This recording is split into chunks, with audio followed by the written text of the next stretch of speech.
Hey everyone, so in this update video I wanted to talk about a little project that I've been building and I've done a couple of videos on and a couple of blog posts called Kollect, and the premise of this is about how do we get an inventory of our cloud resources, our Kubernetes resources and some other stuff from one single binary to be able to give us a bit of overview of what we've got, was the premise of that. So I started out with it's a tool, obviously with a K, because it started out as a Kubernetes inventory tool, and then I thought actually this would be pretty handy to go and get AWS, Azure and Google, as well as then I did add some Veeam resources. I work for Veeam, caveat there.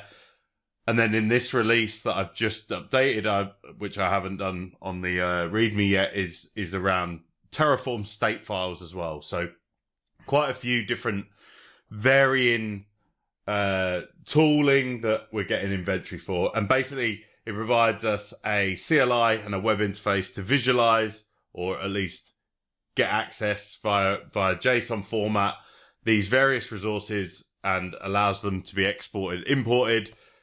Good for anyone that just needs to see the state of play on a particular day. Also good for to get insight into a customer environment if obviously they allow it to run. So features wise, we focused on, and I'll touch on some of these areas.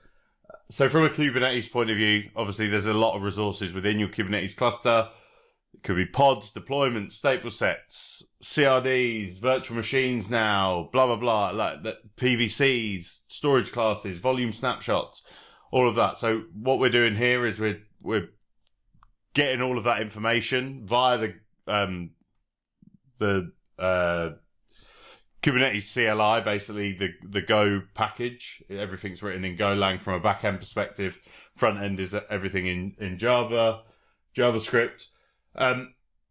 From AWS resources, we're getting things like virtual machines, S3, RDS instances, DynamoDB, etc., etc. Azure, similar thing. Google Cloud, we've added that since the last update video as well. But same premise, right? Virtual machines or cloud compute engine, Google Cloud Storage, SQL instances, etc. The Veeam backup and replication API allows us to extract some information about things like backup jobs, repositories, proxies. And I'll look at that as well. That was kind of the release beforehand. And then more recently, this inventory data of your Terraform state file. So if anyone's ever used Terraform, you know that state gets stored somewhere, and that's relatively important if you ever want to iterate on your deployment of your resources, be it in the public cloud or on-prem. Now, you can store that Terraform state file in a couple of different places. You can store it, I believe, in Postgres and DynamoDB and potentially some other database type structures.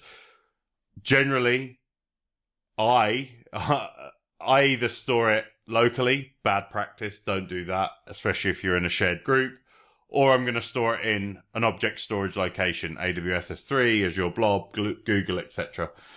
And what this allows us to do is go and point to that file and then tell me what resources it actually has delivered or deployed and some information about that. I want to be able to see it in a command line. So not all of these platforms are available via a nice desktop experience. Not everyone's got access to this via their Mac OS, their Linux desktop, or their Windows machine. So it might be that we have to run this from a server, so we need it to be CLI based, as well as the web browser. So it's going to display the data probably better through a web interface, but it will allow you to export this out into JSON and see it in the terminal that way.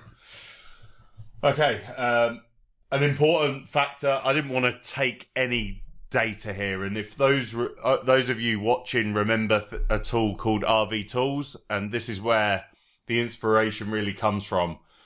RVtools is a tool that you downloaded years ago, but you can still do today, and you point it to your vCenter server, your VMware vCenter vSphere server, and it extracts all of the information about all of the virtual machines that you have, the networking, the storage, the VMs, the CPU, the memory, everything about that, and it gives you a great exported CSV of everything within that cluster, all your hosts and nodes within that as well. So I wanted to take that same premise. Now, when you log into RVtools, you do provide it with your administrator or a password that has access into your vCenter APIs and your server. I wanted to take a different approach, or I basically want you to be able to run this and nothing gets stored anywhere of any importance, any secrets. So using your existing local configs, like your kube config, AWS, Azure, GCP, state files, etc. It's going to leverage, it can leverage environment variables when available. It's going to prompt you for credentials when necessary. It's, like I mentioned, it's never going to persist that, and it's only collecting the inventory data and no backup content or sensitive configuration. All collected data is stored locally, so only you as the operator will be able to do anything with that. Saw this great tool from Git Diagram. Have to give this a shout out. If you take a look, like if you can actually see, it's not actually sorting that out, but it gives you a nice diagram of your Git repo. I thought that was pretty smart. The link is in the README as well. I added some resources, so these are the previous videos and blog posts that I've written as we've progressed over the last 6 months of creating this little pet project. Just before I get into the installation and actually using this, I think for me, I'm not a developer by any stretch, but I'm intrigued. I have used a little bit of AI from a front end perspective because I have no interest in front end. But what I have been using this project for is learning some of the fundamentals and foundations around Golang. How to read and how to write Golang has been a bit of a pet project for a few years now. I'm not a developer by any stretch, but being able to read it is a skill unto itself. So how do you get going? So you're going to get clone it. You could then go and build it if you've got Go, but equally you've got releases in here as well. In fact, I don't know why that's, yeah, there you go. So 0.03, you can see 36 minutes ago. So we're up to date, and that's the one we're going to be demoing shortly. Lots of different flags in there, and I'll touch on some of these as we go through. It gives you some examples on what you can run and how you can run this. Some outputs, etc. from the CLI and some of the recent stuff that we've put into it. More than happy for people to provide issues, pull requests, etc. Again, this is a pet project. And that's why it's out in the open here. Okay, so I have obviously have it down. If I go and look at Git status, we're working on the as it is at this point in time on the 14th at 18:22 UK time. And if I go and run, I'm not going to build it. I'm just going to run that against the help, and I'll walk through some of these flags that we have available to us.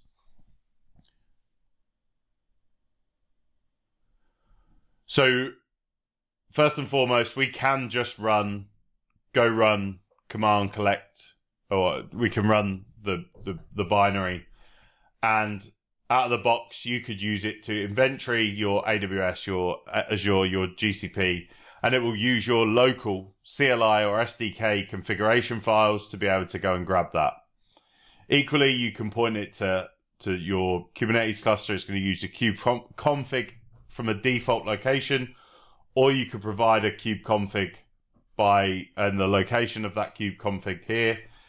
Equally, a kube context, if you've got many different contexts within your kube config, you can choose which cluster you actually want to look at. Before I added this, so before it was just going to use whatever the kubectl default context or active context was at the time. Output is going to be, how do we output this via the CLI to a JSON file. Storage. The storage flag is purely just related to Kubernetes, and it's just going to get rid of some of the noise of the rest of the cluster, and it's just going to focus on some of those areas. Then we get into some of the Terraform stuff. So this will be Terraform from a local file. It will be or from one of the cloud buckets or blobs that I mentioned, and then Veeam down here is going to get you information that way. Like I mentioned, in the command line, you could just run Kollect and then push it against JQ. Actually, I need to update this because that's going to actually give you nothing. By default, before it would just give you your Kubernetes inventory if there was one available. So let's start with having a look at the browser. So here we go, and this is what our interface looks like. So once you run the binary, it's then going to do a couple of things. Let me see if I can just zoom in a second here. So out of the box, you're going to see that we've got some green lights. Green lights, good lights. That basically means and indicates that we have a kubeconfig in our default kubeconfig.kube file. It also means that we've got an AWS CLI or SDK configured, and we have that set up. Same for Azure, same for Google.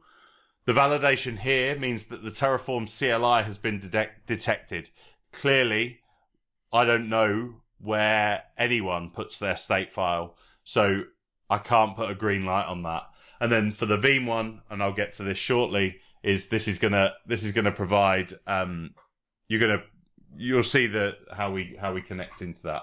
So if I select my Kubernetes, and those, if you've seen previous videos or blogs, if you click on Kubernetes, you would just get your default. Now we've got the ability to choose our default kubeconfig, and then we can select the context within that.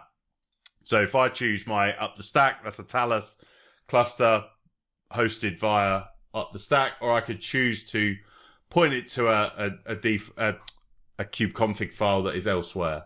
So if we connect to that, we get an indicator to say we're just going to go and get that and pull that in, basically get the API from the back end and get that JSON data. And eventually, hopefully, as far as live demos go, we should get some information. Now, out of the box, everything is collapsed, whereas before it wasn't. So let's just do this. This button here will expand everything and collapse everything as we wish. And from here we can start to see, okay, we've got our nodes, they've been up for this long, we're using this version of Kubernetes and this OS version. We can collapse that one back down. These are all my namespaces. And we can go down, and again, this is just a Talus bare metal cluster that I have access to. Virtual machines.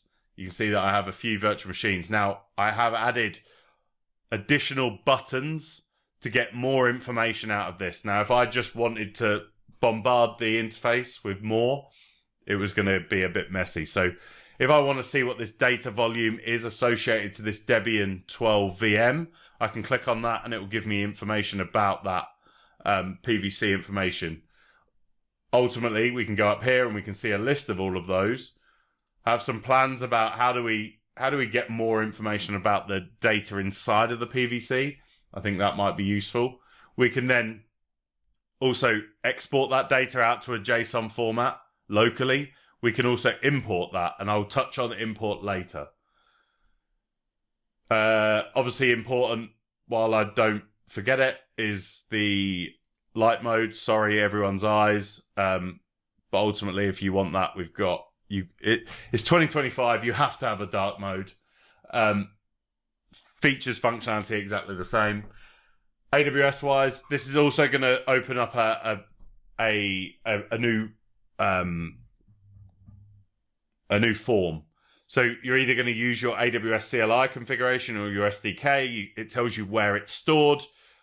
We might have to update this because I'm on Mac. Clearly, that is not the same path for Windows or for it probably is for Linux. And then in here, if you've got multiple profiles configured, you could add that. Equally, we can add in our credentials manually on that. But it tells me here I'm already connected, so we can say connect. Again, we wait for the spin-in to render all of that JSON output from the CLI. We're using the CLI and the SDK API to gather all of this information. I don't have much going on in my AWS account. Really, actually, just stuff to demonstrate this.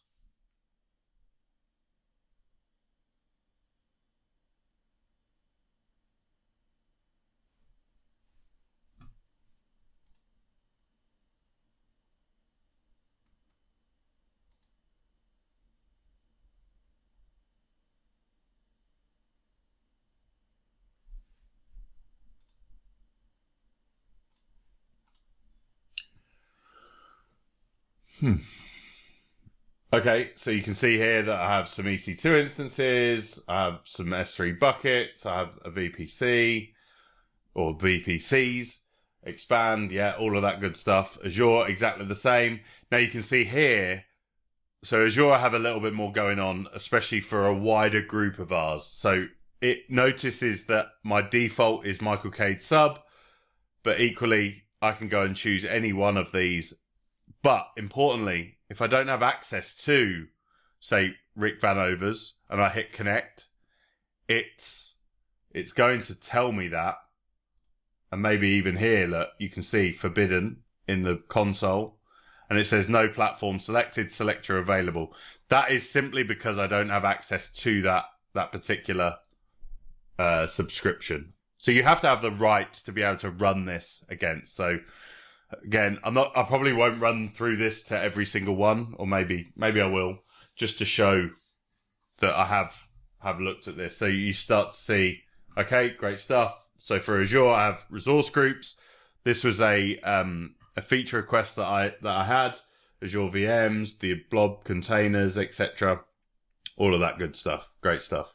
Same for Google. Actually, just back on the Azure, we can also enter some service principals just so that we can get that. But again, we note credentials are used for the current session only. As soon as you close that, they're gone. So they're only they're ephemeral from that perspective. Google, same thing. We're connected via the G Cloud CLI. You can see again that we have multiple different projects available to us, and we could use a service account if we have that available to us. Let's hit connect. Make sure that we can connect to my own project to confirm this. And then I'll run through some other areas with the repo and testing for the import.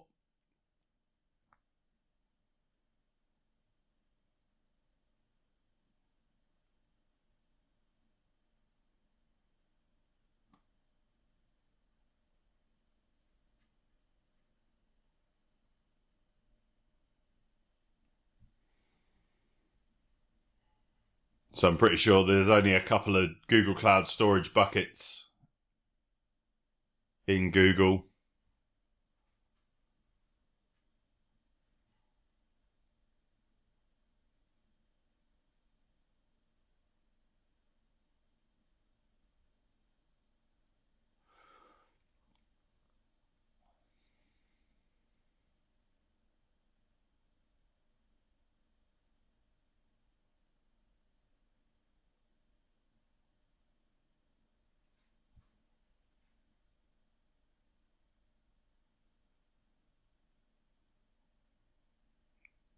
Any second now.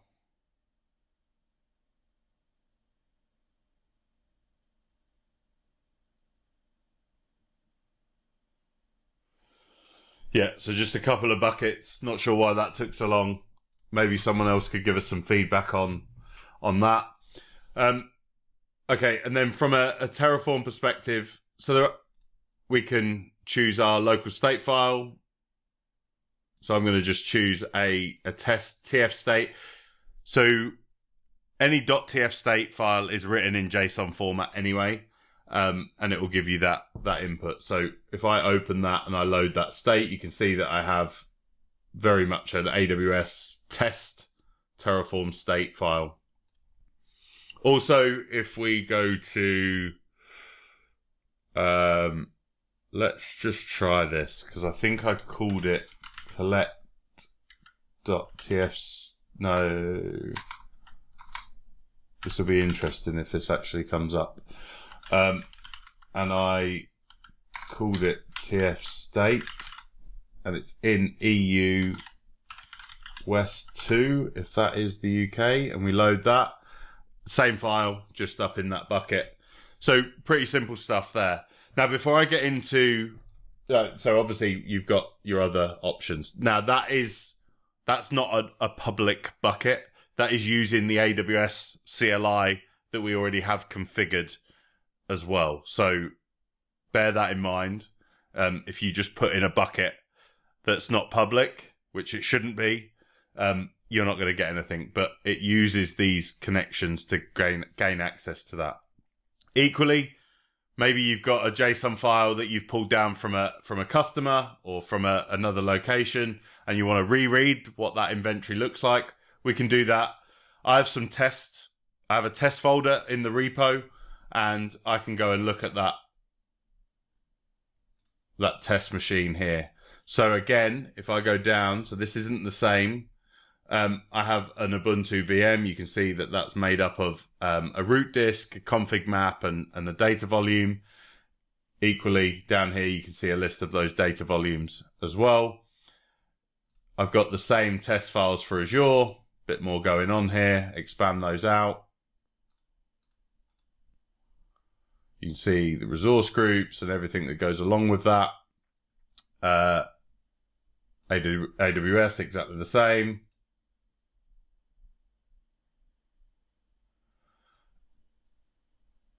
Yeah, we can also hit that. No, actually, I think it's only JSON from that import. So there you go. Yeah, it needs to be JSON. But if that test file was JSON, you'd get that. Okay, and then the final one to just show, and this is me just tinkering around, and it's just because I work here is why. So I have a VM running Veeam Backup and Replication version 12. I will update it to hit the new V13 later on when we get a more stable release of that. But if I add in my details, I'm going to ignore it because it's a home lab, and then you get to see that not only do I get the server info credentials, obviously not the actual important credentials, just what they are. I get the cloud credentials, I get the managed servers, I get the repositories that I have available to me within that machine. I have scale-out backup repositories. I don't have any. I'll show you an import with what that looks like. I have proxies, I have backup jobs. These backup jobs then have more information about, okay, what VMs are being protected, what backup repository is being used, and you can map that to the one above. What is the retention policy? When do we run this? What's the daily schedule look like for this as well? And then down here, I've been playing around with some JavaScript charts, libraries, and you can see that I've got not much going on really, in that I don't have any replication happening because I only have one vSphere cluster. But you can see here that I have a DevOps management job or VM that's being protected in that job. I then have different credential types. Now, if I was to go back up here, you see now this is connected. However, if it wasn't connected and I had an export of that, I could go in here. This is just another randomly generated example. And you can see that I have all of that information with scale-out backup repositories. I can then go into that. So a scale-out backup repository is made up of multiple other repositories, or can be. So you see here that we've got a performance tier, we've got a capacity tier, and we've got an archive tier, and we can see what some of the details around that. It should have rendered another chart here for those scale out backup repositories. That maybe if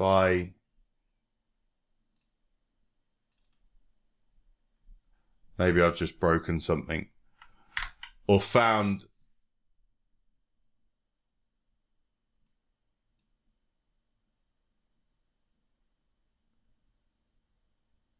Okay. I'll take a look at that issue, but just to prove that it does work, if I go and fire up another one, again, it's going to automatically spin up that browser if there's a browser option available. If not, it's just going to tell you in the CLI as well. So let's now try this one, and you see there another little chart that I've been playing around with. So now if I, well, yeah. So yeah, I think a little tool, hopefully it's useful. Maybe it's useful for some people.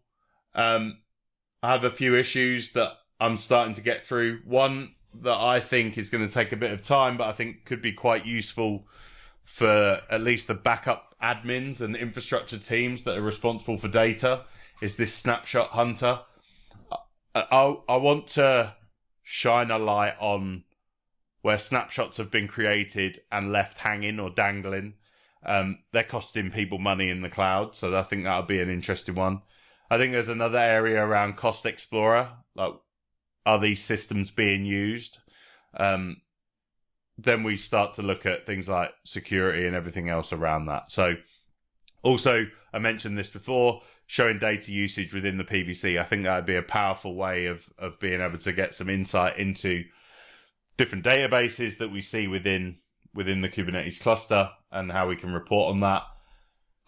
But yeah, my ask to the community is if one person takes a look and provides some sort of feedback, that's super useful in how we build these like pet projects and get somewhere with them. I think that is it.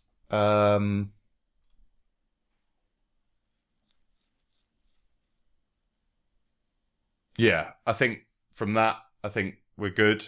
Hopefully that was useful. Let me know, like I said, feedback's massively important. Yeah, thanks for watching.